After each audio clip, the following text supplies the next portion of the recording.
और एक बात कहूंगा आज रक्षाबंधन पर, आपको अच्छी लगे तो आप स्वीकार करना, ना लगे तो आप छोड़ देना। अपनी माँ से जो मिठाई बनाई हो वो थाली में रखी हो। और बहन नियम निवेदन है, ना तुम सीहोर वालों की मानो ना तुम किसी की मानो। गीत बहन भाई को जब राखी बांधे, बस बाजार जाओ, रक्षाबंधन का त्योहार है, हमारे सनातन धर्म को नष्ट करने का प्रहार है ये। त्योहारों पर कौन सा एक किसी ने बता दिया, कौन से शास्त्र, कौन से वेद और कौन से पुराण में लिखा है कि त्योहार पर बहन भाई को तिलक लगाए, एक टॉफी भाई बहन को, बहन भाई को दे दे, और इसको त्योहार कहते हो? ते हम समझ नहीं पा रहे विधर्मियों को।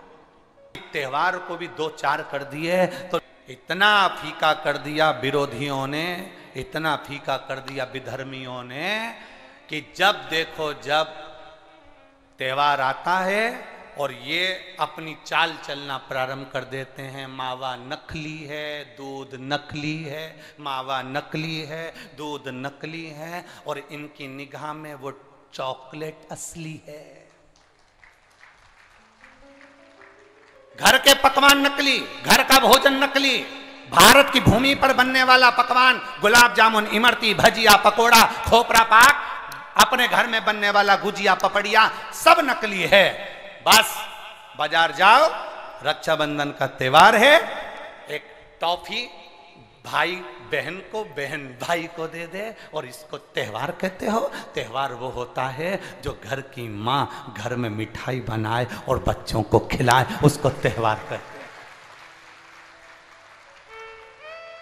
फीका कर दिया त्योहारों को। जो भी त्योहार आते हैं या तो 2 हो जाएंगे, 3 हो जाएंगे, या फिर इतने छोटे हो जाएंगे कि उसमें आप विचार करते रहोगे कि मैं कल मनाऊं कि परसों मनाऊं। बस इसी विचार में पड़ते रहेंगे, और हमारा सनातन धर्म का जो हमारा एक आनंद है, हमारे जीवन का जो सुख है, त्योहार का जो उत्साह है, त्योहार का, जन्माष्टमी आती थी पहले लोग ऐसी जन्माष्टमी मनाते थे, रामनवमी आती थी पहले रामनवमी मनाते थे, रक्षाबंधन आता था पहले रक्षाबंधन खुशियों से मनाते थे, जब होली आती थी होली खुशियों से मनाते थे, दिवाली आती थी दिवाली खुशियों से मनाते थे, संक्रांति आती थी संक्रांति खुशियों से मनाते थे। जितने त्योहार आते थे एक आता था और उसमें उत्साह, उमंगता, आनंदता होती थी। आज के जमाने में इतना इतना बांट दिया, इतना इतना बांट दिया कि त्योहार को भी 2-4 कर दिए तो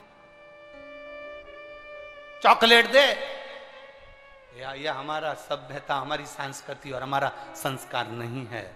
यहाँ तो ये नियम है, बहन भाई को जब राखी बांधे तो बांधने पर उसने अपनी माँ से जो मिठाई बनाई हो वो थाली में रखी हो, और बहन भाई को और भाई बहन को खिलाए, तो माता पिता का आशीर्वाद उसके शरीर में पहुंच जाए, उसके जीवन में पहुंच जाए। हम किन ओर जा रहे हैं? और हम चिल्ला चिल्ला कर कह रहे हैं धर्म की अधर्म का, प्राणियों में विश्व का हो गया। सीधी बात। हम जा कहां रहे हैं? हम किस पथ की ओर, हम किस मार्ग की ओर जा रहे हैं?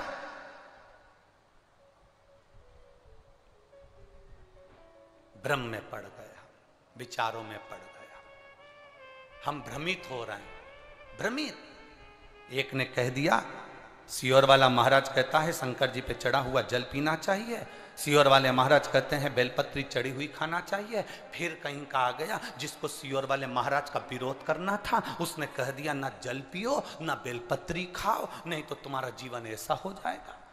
ये विरोध शास्त्र का नहीं है, ये सीहोर वाले महाराज का है कि इन्होंने अगर बोला है तो उसका विरोध करना।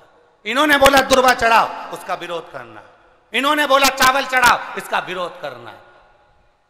और दुनिया के लोग उनके झाले में पड़ जाते हैं। हमारा नियम निवेदन है, ना तुम सीहोर वालों की मानो ना तुम किसी की मानो। गीता प्रेस गोरखपुर की शिव पुराण बाजार से लेकर आओ, उसको दिल से धीरे धीरे पढ़ो, उसमें सब मिल जाएगा तुमको जो सीहोर वाला अपनी व्यासपीठ से बोलता है। स्कंद पुराण लाओ, नर्मदा पुराण लाओ, लिंग पुराण लाओ, देवी भागवत लाओ, ब्रह्म विवर्त पुराण लाओ, सारी पुराणों को घर में लाकर रखिए और एक एक पुराण का धीरे धीरे अध्ययन करो। किसी और वाला महाराज कहीं अलग जगह से तो नहीं बात रहा, एक एक पुराण का अध्ययन करो। केवल फेसबुक, यूट्यूब और मोबाइल पर ज्ञान नहीं मिलता कि आप थोड़ी देर खोल के बैठकर आपने ज्ञान ले लिया, ये तो हमने पढ़ा था शास्त्र में ऐसा। शास्त्र को पढ़िए, वेद को पढ़िए, अपने पुराणों को पढ़िए, उसका अध्ययन करिए कि बेलपत्री का चरित्र कहां वर्णन करा। एक बेलपत्र दान का जो वर्णन हमारे शास्त्रों में किया गया, एक वृक्ष लगाने का फल हमारे शास्त्रों में कहा गया, एक भूखे व्यक्ति को भोजन कराने का फल हमारे शास्त्रों में कहा गया, उसको पहचानिए। श्री शिवाय नमस्तुभ्यम। हर हर महादेव। एक लोटा जल सारी समस्या का हल। आशा करता हूं कि आज के इस प्रसंग से आपको ज्ञान का आत्मसात हुआ होगा। भगवान शिव की दया जिस भक्त पर हो जाती है, उसके जीवन की दिशा ही बदल जाती है। ऐसे ही कल्याणकारी उपायों के लिए हमारे YouTube चैनल शिव की दया दिशा को लाइक, शेयर और सब्सक्राइब करें, ताकि हमारा अपने धर्म से जुड़ाव बना रहे